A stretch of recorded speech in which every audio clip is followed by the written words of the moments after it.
உங்கள் வீடு தேடி வரும் அரசு. உங்களுடன் ஸ்டாலின்.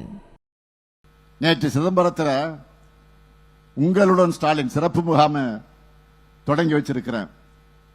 தமிழ்நாடு முழுக்க நகரங்கள், கிராமங்கள்னு ஆங்காங்கு முகாம்களை அமைச்சு 46 சேவைகளை வழங்குகிறோம். தமிழ்நாட்டின் கடைகோடி மக்களுக்கும் அரசு துறையினுடைய சேவைகள், திட்டங்களை அவங்க வசிக்கக்கூடிய பகுதிகளுக்கு அங்கே போய் வழங்குவதுதான் உங்களுடன் ஸ்டாலின்கிற திட்டத்துடைய நோக்கம். இதுல மிக முக்கியமானது என்னன்னு கேட்டீங்கன்னா, கலைஞர் மகளிர் உரிமை தொகை. எனது அன்புக்கும் பாசத்துக்கும் உரிய தாய்மார்கள், சகோதரிகள் 1,14,00,000 பேருக்கு இதுவரை மாதம் 1000 ரூபாய் உரிமை தொகையாக தரப்பட்டு வருது.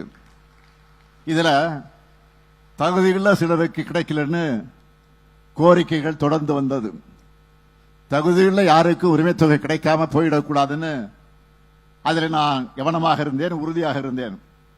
இந்த திட்டத்தை அறிவிச்ச உடனே இதை பார்த்து பயந்து போய் எதிர்க்கட்சி தலைவர் பழனிசாமி அவர்கள் இந்த திட்டத்தை பற்றி அவதூறுகளை பரப்ப தொடங்கி இருக்கிறார். அவரே போதும், இந்த திட்டத்தில் எத்தனை சேவை இருக்கு, என்னென்ன செய்ய போறோம் அப்படிங்கிறது சொல்லி இருக்காரு. மொத்தத்தில் விமர்சனம் என்கிற பெயரில் நமக்கு விளம்பரத்தை எடப்பாடி பழனிசாமி செய்து கொண்டிருக்கிறார். அதற்காக நன்றி.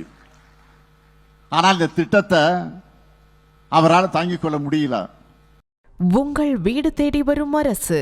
உங்களுடன் ஸ்டாலின்.